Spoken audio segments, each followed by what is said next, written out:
आज मैं आपको एक ऐसी अनोखी चीज के बारे में बताने जा रहे हैं जो कि शायद आपको चौंका दे। आपने मोमबत्तियां, शेविंग क्रीम और मलहम तो देखे ही होंगे, पर क्या आप जानते हैं इनको बनाने में एक खास चीज का इस्तेमाल होता है और वो है सूअर की चर्बी। जी हाँ, सूअर की चर्बी का इस्तेमाल हमारे रोजमर्रा के कई प्रोडक्ट्स में होता है और इसके फायदे भी बड़े ही दिलचस्प हैं। तो आइए जाने कैसे ये चर्बी हमारी जिंदगी को आसान और टिकाऊ बनाती है और किस तरह से ये हमारे कामों को बेहतर बनाती है। वीडियो को पूरा देखिए क्योंकि आपको पता चलेगा कि ये साधारण सी चीज कितनी खासियतों से भरी है। तो तैयार हो जाइए कुछ मजेदार और हैरान कर देने वाली जानकारी के लिए। नंबर 1, मोमबत्ती। मोमबत्तियां बनाने की प्रोसेस में सबसे पहले सूअर की चर्बी ली जाती है।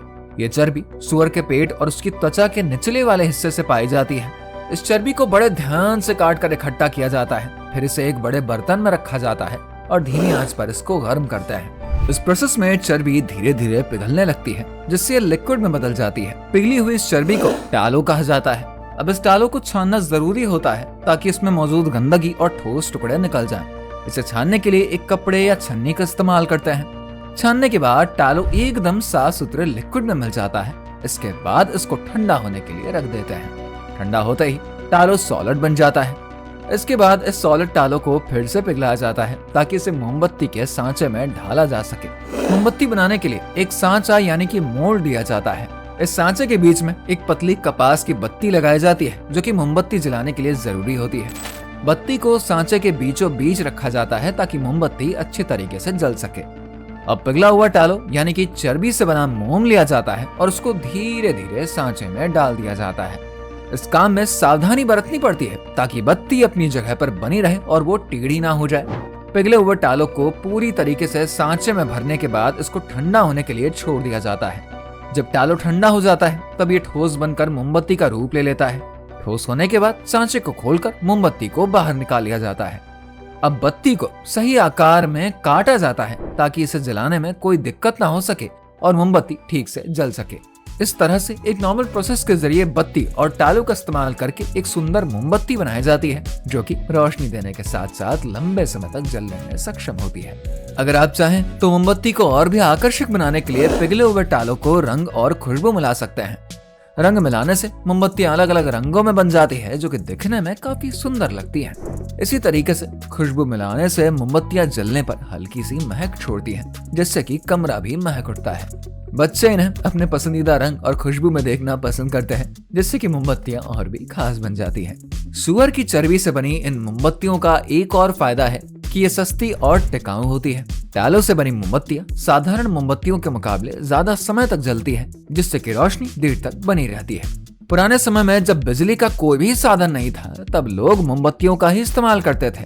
ये मोमबत्तियां कम धुआं छोड़ती थी जिससे कि घर का माहौल साफ और स्वच्छ बना रहता था। साथ ही इनकी रोशनी भी साफ और चमकदार होती थी जो कि उस समय में विशेष रूप से महत्वपूर्ण मानी जाती थी। इस तरीके से सूअर की चर्बी से बनी मोमबत्तियां एक आसान, सस्ता और लंबे समय तक जलने वाला प्रकाश सोर्स थी। सूअर की चर्बी से बनी हुई मोमबत्तियां ऐसे मोमबत्तियां थी जिनका यूज पुराने समय में बड़े पैमाने पर होता था। Number 2, shaving cream. क्या आप जानते हैं शेविंग क्रीम बनाने के लिए भी सूअर की चर्बी का इस्तेमाल करते हैं? इसकी वजह यह है कि सूअर की चर्बी में ऐसे एलिमेंट्स होते हैं जो कि शेविंग के दौरान स्किन को मुलायम और चिकना बनाए रखते हैं। जब शेविंग क्रीम को चेहरे पर लगाया जाता है तो ये स्किन पर एक लेयर बना देती है जो कि रेजर और स्किन के बीच सुरक्षा कवच की तरह काम करता है। इसी के कारण रेजर आराम से चेहरे पर चलता है और शेविंग के दौरान कटनियां जलने का खतरा कम हो जाता है। शेविंग क्रीम बनाने के लिए सबसे पहले सूअर की चर्बी को इकट्ठा किया जाता है।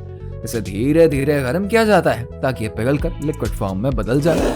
इस प्रोसेस को रेंडरिंग कहा जाता है। जब चर्बी पिघलती है तो उसमें से एक तेल जैसा लिक्विड निकलता है जिसे कि शेविंग क्रीम में डालते हैं। ये लिक्विड स्किन को मुलायम और चिकना बनाने में आपकी मदद करता है ताकि शेविंग के दौरान आसानी हो सके। पिघले हुए चर्बी के लिक्विड में पानी और ग्लिसरीन मिलाई जाती है। पानी से क्रीम में नमी रहती है जिससे कि स्किन सूखती नहीं है। ग्लिसरीन एक और खास चीज है जो कि स्किन को मुलायम रखती है और हाइड्रेटेड रखती है। ये स्किन पर एक हल्का सा परत बनाती है जो कि रेजर को आराम से फिसलने में मदद कराती है। इस तरीके से चर्बी, पानी और ग्लिसरीन मिलकर एक ऐसी क्रीम बनाती है जो कि शेविंग को आसान और त्वचा को सुरक्षित बनाती है। इसके बाद इस क्रीम में सुगंधित तेल मिलाया जाता है ताकि क्रीम में अच्छी खुशबू आए और शेविंग का अनुभव और भी मजेदार बन सके। फिर इसमें कुछ खास केमिकल्स मिलाया जाता है ताकि क्रीम लंबे समय तक खराब ना हो और उसको लंबे समय तक इस्तेमाल किया जा सके। अब सारी चीजों को मिलाकर एक गाढ़ा मिक्सचर तैयार करते हैं। इस मिक्सचर को एक खास तापमान पर पकाते हैं जिससे कि क्रीम की बनावट गाढ़ी और टिकाऊ बन जाती है। तापमान सही होने से क्रीम में सही स्थिरता आ जाती है। पकाने के बाद इस क्रीम को ठंडा होने के लिए छोड़ दिया जाता है। ठंडा होते ही क्रीम गाढ़ी बनावट में बदल जाती है। इसके बाद इसे कंटेनर्स में भरकर पैक कर देते हैं। अब ये क्रीम बाजार में बिकने के लिए बिल्कुल तैयार है। इस तरीके से सुअर की चर्बी से बनी ये शेविंग क्रीम तैयार करी जाती है। इससे शेविंग बहुत ही स्मूथ होती है। सुअर की चर्बी से बना ये क्रीम न केवल शेविंग को आसान बनाती है बल्कि आपकी स्किन को भी सेफ रखती है। इसीलिए इस क्रीम का इस्तेमाल करना बहुत ही अच्छा है, खासकर उन लोगों के लिए जो कि रोज शेविंग करते हैं। हमारा तीसरा प्रोडक्ट है मलहम, यानी कि स्किन पर लगाने वाले मेडिसिन जो कि ट्यूब में आता है। जैसे कि बनाने के लिए भी सुअर की चर्बी का ही यूज करते हैं। सुअर की चर्बी में स्किन के मलहम बनाने की प्रोसेस बहुत ही दिलचस्प और सरल है। ये मलहम न केवल स्किन को नमी प्रदान करता है बल्कि घाव और जलन को भी जल्दी ठीक करता है। अब चलिए जानते हैं इस प्रोसेस के बारे में विस्तार से। सबसे पहले सुअर की चर्बी को इकट्ठा किया जाता है। ये चर्बी आमतौर पर सुअर को मारने के बाद मिलती है। फिर इसे छोटे छोटे टुकड़ों में काट देते हैं ताकि ये जल्दी से पिघल सके। ये बहुत जरूरी है क्योंकि चर्बी के टुकड़े अगर बड़े होंगे तो पिघलने में टाइम लगेगा, जिससे कि काफी ज्यादा समय बर्बाद होगा। इसके बाद इन कटे हुए टुकड़ों को एक बर्तन में डालकर धीमी आंच पर गर्म किया जाता है। इस प्रोसेस को रेंडरिंग कहते हैं। जब चर्बी पूरी तरीके से पिघल जाती है तब इसमें से एक लिक्विड निकलती है जिसको कि ऑयल कहते हैं। ये तेल ही आगे चलकर मलहम का मेन पार्ट बनता है।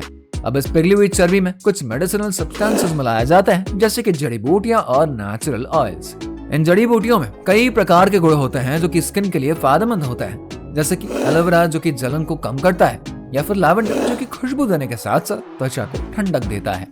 ये सभी एलिमेंट्स मिलकर एक पावरफुल मलहम बनाते हैं। इसके बाद इस मिश्रण को अच्छी तरीके से मिक्स करते हैं ताकि सभी एलिमेंट्स एक साथ घुल सके। ये बहुत ही महत्वपूर्ण है कि सभी एलिमेंट्स सही मात्रा में मिल जाए ताकि मलहम की क्वालिटी सही रहे। फिर इसे ठंडी जगह पर रखा जाता है ताकि ये गाढ़ा हो जाए। ठंडा होने पर ये एक सख्त और ठोस बनावट ले लेता है। जब ये ठंडा होकर सॉलिड हो जाता है तब इसको छोटे कंटेनरों में भर देते हैं। ये कंटेनर्स आमतौर पर प्लास्टिक या कांच के होते हैं। इस तरीके से तैयार मलहम उपयोग में लाया जाता है। ये मलहम स्किन पर लगाने से न केवल नमी मिलती है बल्कि ये घाव और जलन को भी जल्दी ठीक करता है। तो दोस्तों, देखा ना आपने, सुअर की चर्बी से कितने अनोखे और उपयोगी प्रोडक्ट्स बनाया जाता है। ये चर्बी सिर्फ हमारे रोजमर्रा के कामों को आसान नहीं बनाता बल्कि ये टिकाऊ भी होता है। हम उम्मीद करते हैं आपको इस जानकारी ने हैरान तो किया होगा और कुछ नया सीखने को जरूर मिला होगा। अगर आपको वीडियो पसंद आई है तो इसको लाइक करिए, अपने दोस्तों के साथ शेयर करिए और ऐसे ही मजेदार और रोचक वीडियोस के लिए हमारे चैनल को सब्सक्राइब करना बिल्कुल ना भूलें। धन्यवाद।